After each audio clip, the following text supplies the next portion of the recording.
I, 35F, recently made the decision to completely remove my brother Mark, 30M, and sister Penelope, 25F, from my will. I know this sounds harsh, but there's a long history here that I need to explain. My relationship with my siblings has been strained for as long as I can remember. Growing up, I was always treated like an outsider in my own family by my siblings.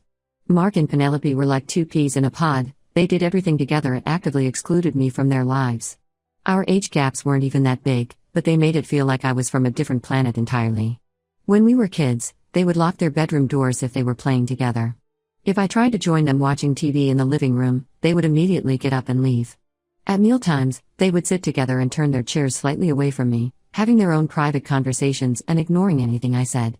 If I tried to contribute to their conversation, they would either act like they couldn't hear me or give one-word responses before continuing their chat. Our parents noticed this behavior and tried to intervene multiple times. They would force Mark and Penelope to include me in activities or family game nights. But these forced interactions only made things worse. My siblings would participate with obvious reluctance, rushing through whatever we were doing, and then go back to excluding me as soon as our parents weren't watching. School was even worse. We went to the same school, but Mark and Penelope would pretend they didn't know me if we passed in the hallways. If their friends asked if I was their sister, they would say things like "unfortunately" or "we don't really know her." During my high school graduation, they showed up late, sat in the back, and left immediately after the ceremony without even saying congratulations. I tried everything to build a relationship with them. I bought them thoughtful birthday gifts, helped them with homework when they struggled, and even covered for them a few times when they broke our parents' rules. Nothing made a difference. Mark would sometimes acknowledge my existence with a grunt or nod, but Penelope would literally walk out of rooms when I entered. The situation got worse when they both moved across the country for college. Mark went first, and Penelope followed him 2 years later to the same city. Since then, our only contact has been during forced family events or when they needed something. In the last 12 years, I can count on one hand the number of times they've initiated contact with me.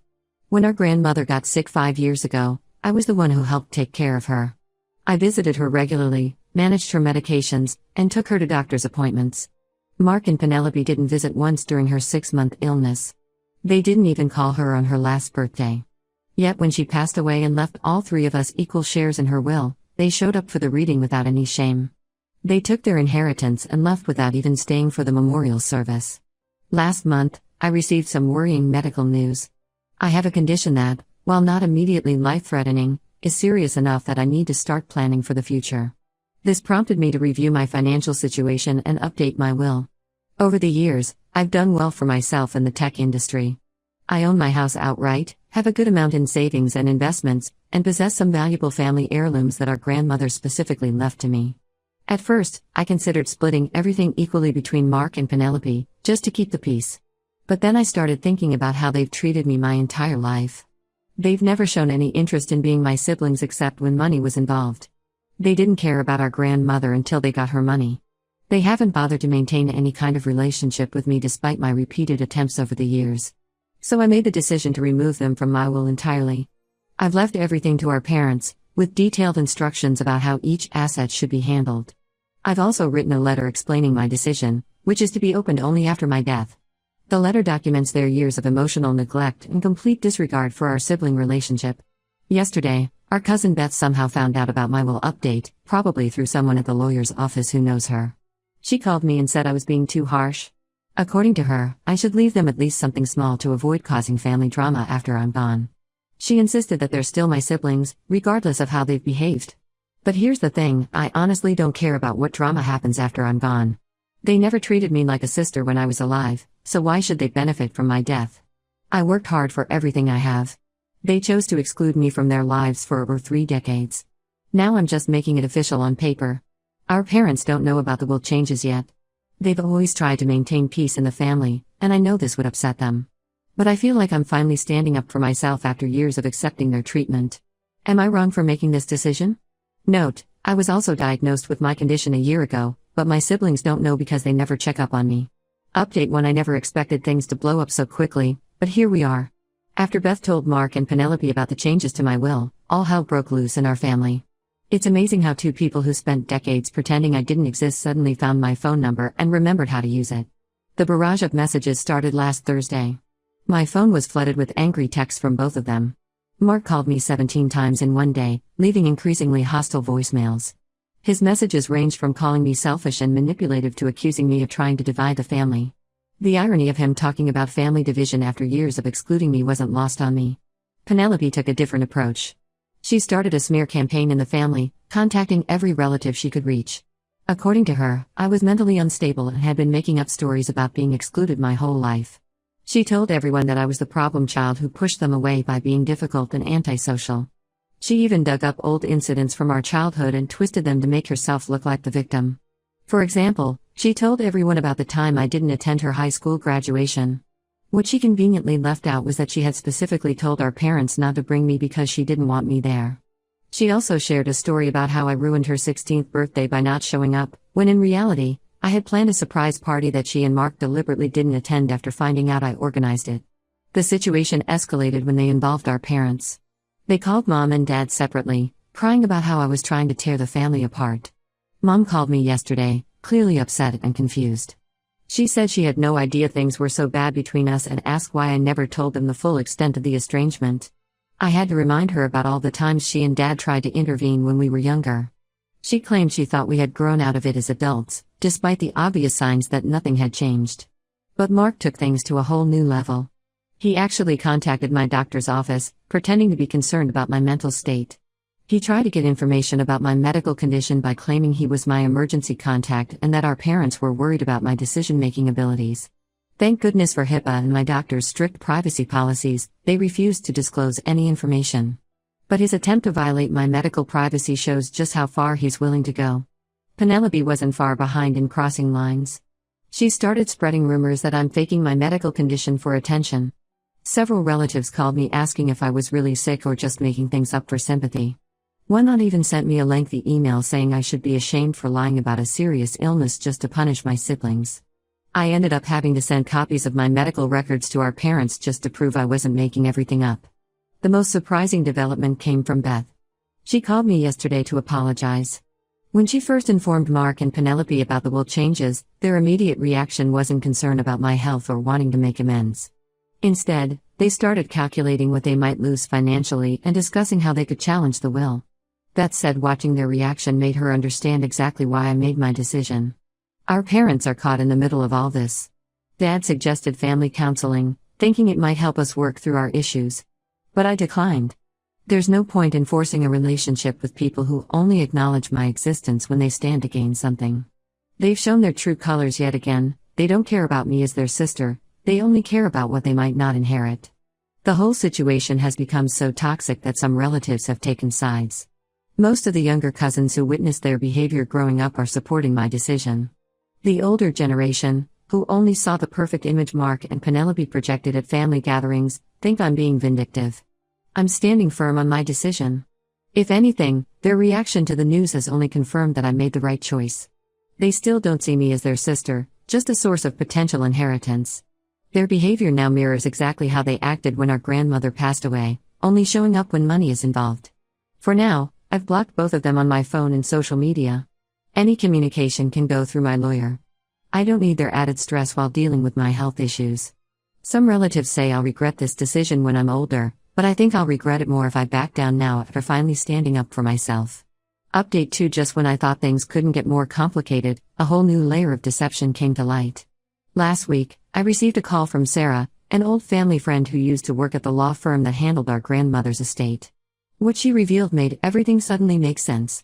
Sarah told me that during our grandmother's illness, Mark and Penelope made one secret visit to her, something I never knew about because I was out of town that weekend for work. But they didn't visit because they cared about her condition. Instead, they tried to convince our grandmother that I had been stealing money from her accounts and shouldn't be trusted with any inheritance.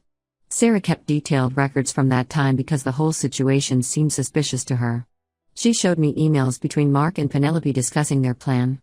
They had apparently been plotting this for months, waiting for the right moment when I wouldn't be around. In the emails, they talked about how they needed to secure their future and make sure she doesn't get anything because she doesn't deserve it. Their plan failed because our grandmother didn't believe them. She had been keeping her own detailed records of all her finances, and knew exactly who had been helping her and who hadn't. She actually added a note to her will after their visit, specifically stating that her decisions were made of sound mind and with full knowledge of her assets. But that's not even the worst part. Sarah also revealed why Mark and Penelope suddenly moved across the country all those years ago. I always thought it was just for college, but there was a calculated reason behind it. They had discovered information about a trust fund our parents had set up for all three of us. The trust had a specific condition: it would be split equally between us only if all three siblings lived within the same state for at least 5 years after turning 25. By moving away, they ensured I could never access my share of the trust. The money would eventually be split between just the two of them. They had been playing the long game all along, planning their moves years in advance to manipulate the situation in their favor. When I confronted our parents about the trust fund, they were completely blindsided. They had created it with good intentions, hoping it would encourage us to stay close as a family. Mom broke down crying when she realized how Mark and Penelope had twisted their well-meaning gesture into something manipulative. Dad hasn't spoken to either of them since finding out about this scheme. The most ridiculous part of this whole situation? The trust fund wasn't even that substantial. They gave up having any relationship with their sister over an amount of money that wouldn't have made a significant difference in any of our lives. Our parents are now working with their lawyers to change the terms of the trust, but the damage to our family relationships is already done. Sarah apologized for not coming forward sooner, but said she felt conflicted about getting involved in family matters. She only decided to tell me after hearing through mutual friends about my current situation and how Mark and Penelope were trying to paint me as mentally unstable. I feel vindicated but also deeply saddened. All these years, I thought they just didn't like me for some unknown reason. Now I know they were actively working to harm me financially while pretending to be just distant siblings. It makes my decision about the will feel even more justified. Some relatives have suggested I use this information to publicly expose Mark and Penelope, but I'm not going to stoop to their level. I've shared the evidence with our parents and a few key family members who needed to know the truth. Everyone else can believe what they want to believe.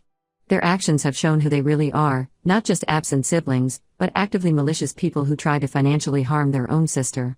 The irony is that their greed and manipulation have now cost them more than they ever stood to gain.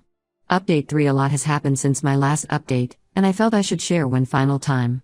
The situation with my siblings finally reached its breaking point when our parents confronted Mark and Penelope about everything: the trust fund manipulation, their attempt to change our grandmother's will, and their decades of treating me like I didn't exist.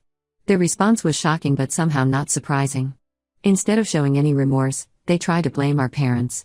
According to them, Mom and Dad always favored me growing up. They claimed I got better grades, more attention, and more opportunities. In their twisted version of events, moving away and cutting me out was their only option to escape living in my shadow. Mark went on a long rant about how I was the perfect child who made them look bad, while Penelope cried about how our parents never supported her dreams like they supported mine. They conveniently forgot all the times our parents attended their events while missing mine because they couldn't be in two places at once. The situation took an ugly turn when they brought in a lawyer. I received formal letters threatening to contest my will if anything happened to me. Their lawyer tried to argue that my medical condition makes me mentally unfit to make decisions about my assets. They even tried to get my medical records through legal channels to prove their point. This aggressive legal approach backfired spectacularly. Our parents, who had been trying to remain neutral, finally had enough. They updated their own will, significantly reducing Mark and Penelope's inheritance and adding conditions about family reconciliation. When Mark and Penelope found out, they showed their true colors by harassing our parents with angry calls and threatening messages. The extended family has largely sided with me after seeing their behavior. Even our aunt, who initially accused me of faking my illness, called to apologize after witnessing their recent actions. Several cousins have cut contact with them after learning about their schemes. My medical treatment is progressing well, and I've built a strong support system of friends who actually care about me. Our parents now spend holidays at my house instead of traveling to visit Mark and Penelope. Mom still gets emotional sometimes about how everything turned out, but she understands why things had to change. I've blocked both siblings on every platform and instructed my lawyer to handle any future communication. My will remains unchanged, they get nothing. Their latest actions have only confirmed that I made the right decision. They've shown no concern for my health, no remorse for their past actions, and no desire to repair our relationship unless money is involved.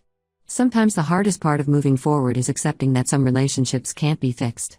Mark and Penelope made their choices long ago, and now they're facing the consequences. I'm at peace with my decision and focused on my health and the people who actually want to be part of my life. This will be my final update on this situation. Thank you to everyone who supported me through this journey. It's been a difficult few months, but I'm in a better place now, surrounded by people who genuinely care about me rather than what they can get from me.